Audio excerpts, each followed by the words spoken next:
Al Capone sat in the courtroom, thumbing his fingers on the defense table.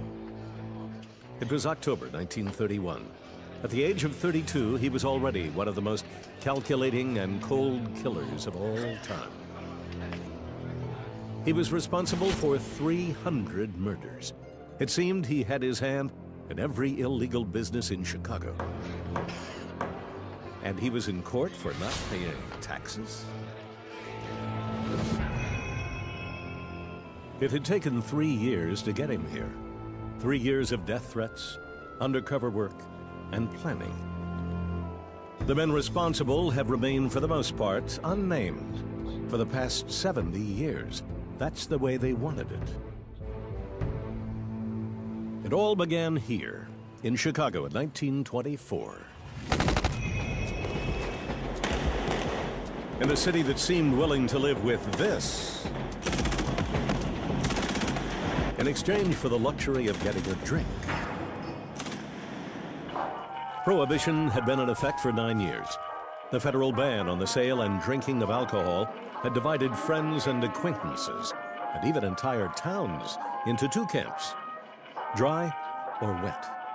The people who lived outside the city limits of Chicago were dry, while Chicago was one of the wettest of the wet. Standing at the top of Chicago's bootlegging empire was Al Capone. He was young, just 24 when he started, but he was smart. He had a knack for illegal business. He was the embodiment of organized crime. Before he was 30, he earned more than $25 million, $75 million by today's standards. And when his business savvy failed him, he had one fail-safe way of ensuring his success.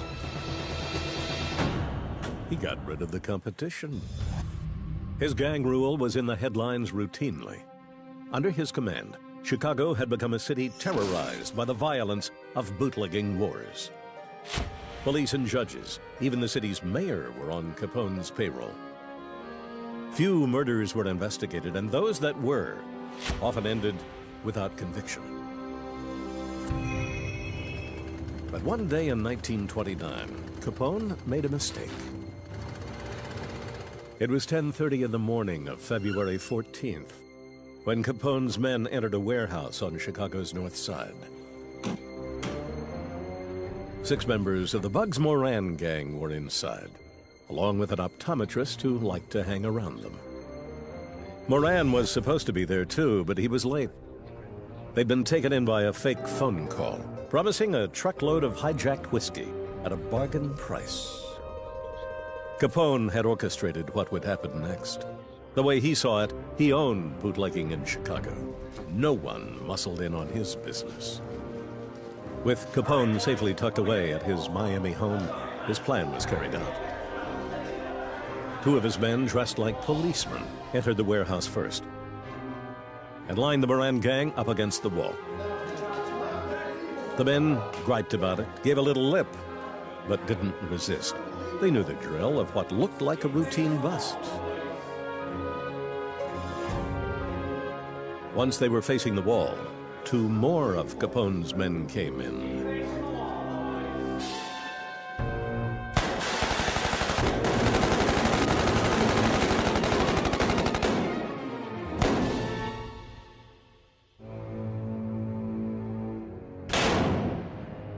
It was one of the most brutal mass murders in Chicago history.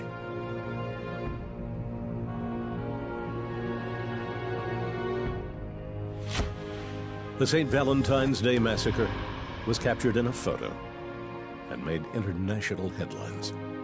When something that extreme happens, it really forces people to sit up and take notice. It's not just the usual sort of run-of-the-mill gangland killing here, a gangland killing there, like in a lot of other places. What's interesting is that it took 7 men to be killed in Chicago before there was a really gigantic outcry or public outcry. After the massacre, a group of Chicago businessmen paid a visit to the new president, Herbert Hoover. The city's reputation had been ruined. Their businesses were at risk. They'd had enough of Capone. Dennis Hoffman is professor of criminology at the University of Nebraska. In his book, Scarface Al and the Crime Crusaders, he uncovers what those Chicago businessmen were willing to do to get rid of Capone, and the crucial role, often ignored by history, that they played in his downfall. Today, in the year 2004, it seems odd to think of private agencies taking the lead in a battle against crime.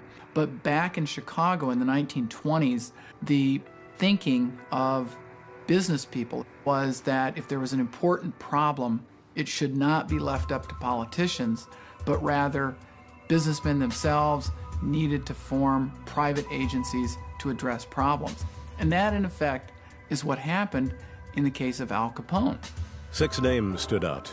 Frank Lesh of the Chicago Bar Association, Samuel Insull, owner of Commonwealth Edison, Julius Rosenwald, chairman of Sears Roebuck, Robert Isham Randolph, president of the Association of Commerce, Edward Gore, one of the founders of the Chicago Crime Commission, and George Paddock, a stockbroker. Before the massacre, they had been businessmen. Now they were about to become vigilantes. A newspaper article would later nickname them the Secret Six. Many of the people in the Secret Six were staunch Republicans, so they obviously were tied to President Hoover. Armed with the fortunes they'd made and their political connections, the 6 men met clandestinely. Bold but cautious, for the safety of their families, they would continue to meet in secret. For the moment, Capone had other concerns. He'd heard 2 friends, John Scalise and Albert Anselmi, were plotting to get rid of him and take over his bootlegging empire. Capone decided to host a dinner to show his gang what happened to traitors. He laughed and drank with the 2 men, and then, when dinner was over, he took a bat and circled the table. One guy strikes out, the whole team strikes out. We're a team, he said, like the New York Yankees. But there's only one manager, and that's me. We hit a home run. We all hit a home run.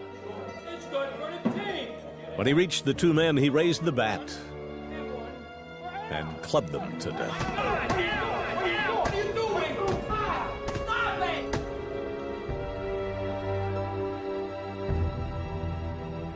He was an effective communicator. In the Oval Office, President Hoover called Secretary of the Treasury Andrew Mellon in for their daily ritual of morning exercise and conversation, and asked the same question he asked every day. Have you got that fella Capone yet? The stock market crash that would start the Great Depression was months away. Hoover was no fool. He might have been new to the office, but he knew if he was going to be successful, he had to keep the industrial leaders of the nation happy. Besides, Prohibition was his baby, one of the platforms that had gotten him elected to office. He wanted Capone in jail almost as much as his Chicago constituents did. Secretary Mellon had a 2-pronged plan of attack. He'd send 2 groups of Treasury agents to Chicago. Both groups would make contact with the Secret Six when they arrived in town. By then, the Six had $1 million in its crime-fighting fund that it would make available to the agents whenever they needed it. Elliot Ness and his untouchables would go after Capone on prohibition violations.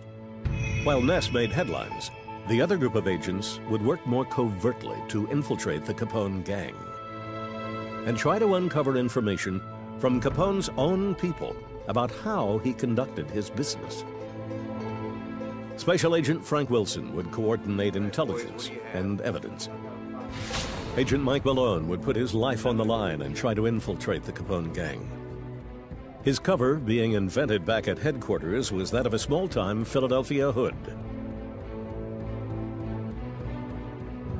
The other 4 agents would hit the streets, looking for informants, checking bank records. Capone knew everything that went on in Chicago in 1929. He heard about the Secret Six and the intelligence agents, but he didn't think much about them. My guess is that maybe Capone got to believing some of the newspaper stories in Chicago about him. Maybe he believed that he was omnipotent. Maybe he believed that the feds could not touch him. Maybe he believed that he was beyond the law. When the Untouchables started making raids on his distilleries, he'd get upset. But these other agents, they'd never get anything on him. He'd make sure of that.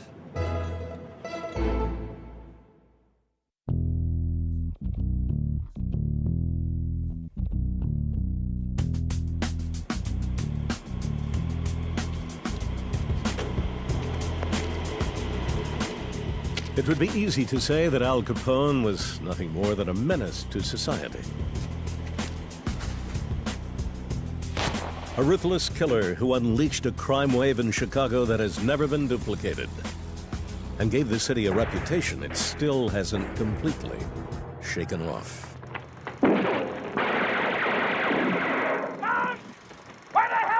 But that wouldn't explain why movies and television shows continue to romance his image, or why there are people who still think of him as a folk hero.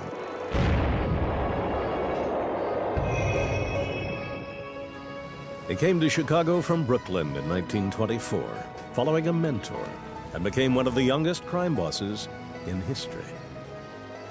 He already had a scar on his left cheek from a knife fight that would label him Scarface the rest of his life. As he climbed the criminal ranks, he found he had a knack for running businesses. He seemed to be made of the same stuff as other corporate chairmen, except for one thing.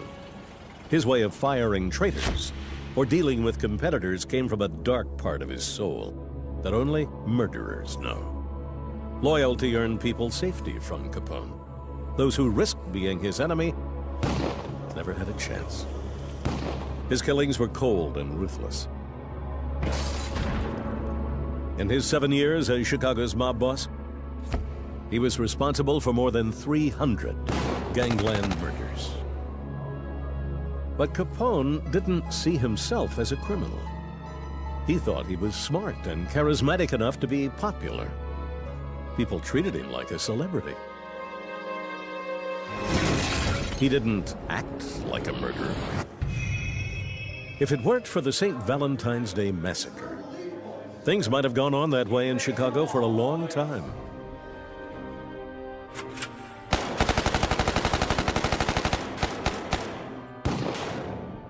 But once it had become clear that Capone was behind the brutal mass murder, the city he thought was his turned on him.